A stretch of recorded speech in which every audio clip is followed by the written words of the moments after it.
What's going on, everyone? Jeremy here, Unsleeved Media, with a rare Sunday upload. I thought it'd be interesting to look through these two fake Black Lotuses, the most expensive magic card in history. Probably some of the most faked, of course, for that reason. So I wanted to look at the latest versions of the Counterfeit Black Lotus, which we have version 6 and we have version 7. Okay? We'll look at them up close, and we'll also do some different tests, right? So when they're right next to each other, depending on how the camera looks, you can see version 7 is definitely darker. To the naked eye, the word Black Lotus is more difficult to read than the word Black Lotus on version 6. Now, on camera, it actually looks better.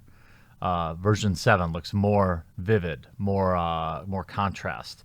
But to the naked eye, the darker border color makes the word Black Lotus more difficult to read.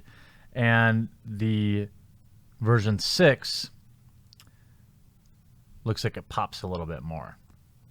Now, this card, what we're looking at, the current price, just for fun, just for fun. If we go on TCG Player, let's see what an Alpha Black Lotus is selling for at current pricing. Just so, if those of you don't know, it's not a cheap card. So we can see an alpha one here. Looks like, actually, that's an unlimited. Here's an alpha for $15,000. So yeah, not cheap. Now, the other thing is, I noticed with these latest versions of fakes, the white bordered, let me see if I can find a white bordered Power 9. Hold on one second. Let me grab a white bordered Power 9. Those seem, well, here's white bordered dual lands. Like, the white bordered dual lands look pretty good to me. They look pretty real. That Bayou looks pretty real. The unlimited, I think where you're going to run into the most trouble is with the unlimited counterfeits. Those, to the naked eye, again, just to me, I am not... See, a lot of people, I see a lot of comments, and they're like, oh, it's so obvious. Yeah, it's easy to say that, but when you're in the heat of the moment and somebody wants to sell you something, somebody wants to trade, you know, it's not like everyone carries around a jeweler's loop. It just doesn't happen. Now, if you're buying a Black Lotus, it's probably something you should own, right? It's probably something that you should have. I don't think this latest set, like, here's another example of a alpha fake. Now, the Mox Pearl looks a little bit better to me. Looks a little bit better than the Black Lotus. But if I have a version 6, I don't think I saved that pack. I threw most of them out. I think I did. Threw most of them out after giving some to my LGS. Oh, no, I do have them. Hold on. Let's see. Mox Jet, Mox Sapphire, Mox Emerald. What I want is a Black Lotus. Here we go. This is version 6 white. Version 6 of the counterfeits. Let me go to a different camera, actually.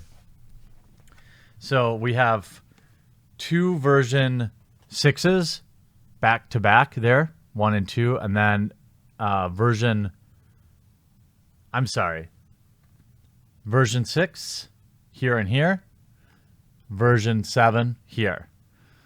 You can notice that I think the unlimited edition, I forget that it's mirrored, the unlimited edition looks pretty good. The backs, it's like, even if I mix it up, I don't know if you can see this on camera, but you can tell which ones are version 6. You can see they're on the outside. They're a little bit lighter.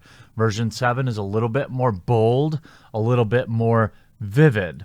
I don't know if it's going to be as obvious on the overhead. Yeah, I think so. You see both version 6s on the outside with the version 7 in the middle. Now, there are other tests you can do.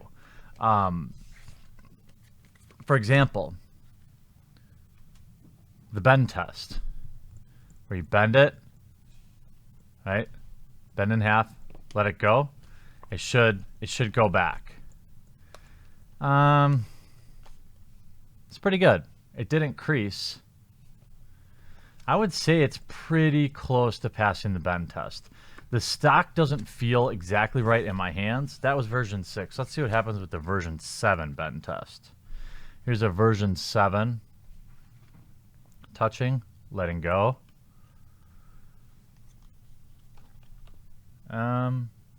Yeah, there's no crease there. So I think there's no crease. It's a little warped, but it's hard to say. I don't know if that would pass necessarily. The problem is when you have a $15,000 card, you don't get to bend test it. You've got to get good with the jeweler's loop and know what you're looking for. And there are lots of websites that can do that. Here is a version 6 Black Lotus.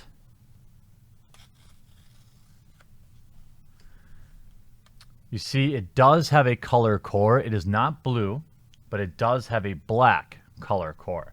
So if you're looking for just a color, again, who's going to rip a $15,000 card to figure out if it's real or not? I don't know. But if we go to, for example, something in the version 7, let's try Verdun Catacombs. A little more difficult to rip. Looks like they have basically the same core. The same black, that black color core. It's not, of course, not the standard core color of an actual Magic card. Let me see if I have a Magic card laying around these days. It's they're fewer and fewer and fewer laying around. I actually don't. But it has a blue core. It's a little different. How do I not? Damn you, time off for clearing up. But the issue with these fakes is that the untrained eye, the casual, isn't going to notice. They think, I mean, honestly, remember, these cards, a lot of these cards are 22, 23, 24 years old. So if you were to wear this card a little bit, put a little wear on it, put a little dirt on it, make it look a little, even if it's like a heavy play, you might get by. If I were actually selling counterfeits, I would buy them like this and then purposely age them so that it'd be more likely to be, you sell it as HP. People are less picky. It's going to have more artifacts on it, more damage, and they'll be more willing to it'll be a little bit cheaper. I think that's where you're going to see these moving. Obviously, no one's going to get these graded because BGS is going to figure it out right away. Beckett's going to know it's fake. But if you are selling them HP, heavy play, maybe it slips by. Certainly some of these fetch lands, a Misty Rainforest like that. Let me go to that. Misty Rainforest like that looks pretty damn real to me. Misty Rainforest looks pretty good. It'll be interesting. I don't know. I think Wizards of the Coast needs to do a little bit more to educate the fans, the buyers. Now, yes, a jeweler's loop. I wouldn't even know where to buy one, right? You'd have to buy it off Amazon or whatever and get good at it. Or go to a local game store and offer somebody you trust like a few bucks to verify it for you. Or you could send something to get graded. But these white border cards look pretty good and they feel pretty good in the hand. And if you're buying them heavy play, I think you're going to start to see more and more and more and more of these slipping in. And the way they're turning them around, making them out of Chinesium, they're turning them around in a couple of weeks. So I think what you're going to see is, I've seen, nobody sent them to me, but I've actually seen versions of the fakes with the hollow stamp now too. So they've already got around that. And if you're not looking at the actual hollow stamp, you might just say, oh, it's there. Most people would, right? It's in a sleeve. Oh, it's there. So they're going to be able to counterfeit newer and newer and newer cards. And I mean, if it's in standard, it's, and it's a $20 card, but you bought 500 of them from overseas, this is a major issue, right? You open up an account on TCG Player, you sell them all, and then you get banned. Okay, you still screwed all those people. This is a very big concern that I'm going to hope that Wizards of the Coast, when they're, if they have a spare moment, when they're not virtue signaling to their non-buyers, they take some time to inform people that these are out there and to be aware and things to look for. Is the price, here's some things I can share, right? If the price is too good to be true, it might be a fake. If somebody's claiming to have found it in like a storage locker or something like that, it might be fake. If they won't let you hold it, it might be fake. If they won't let you take it out of a case, if they won't let you do the light test, if they won't let you, most people won't let you do the bend test even if they know it's real. But if they won't let you handle it, the biggest giveaway still is the finish. The finish is not right. I can feel it in my hands. It's not something that you can see on camera, but it's still too glossy, especially for that era of card. Actually, let me show you. This is a real... Okay, here's what I can show you. This is even better. Okay, so this is a real revised edition. This is like from 2 years later, right? You can see the white... Oh, shoot. Hold on. The real Orcish Oriflamme here. The Orcish Oriflamme is real.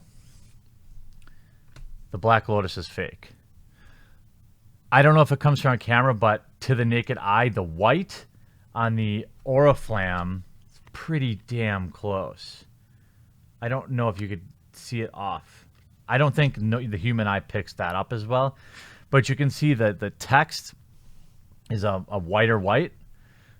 It's a little easier to read. And then the backs, that is a huge, huge dead giveaway. This is the revised card. This is the unlimited fake. So you can see, I think, why they started to try and darken it. But it's still, like, older cards. And who has the originals laying around? Actually, here. You want to take a look at a core?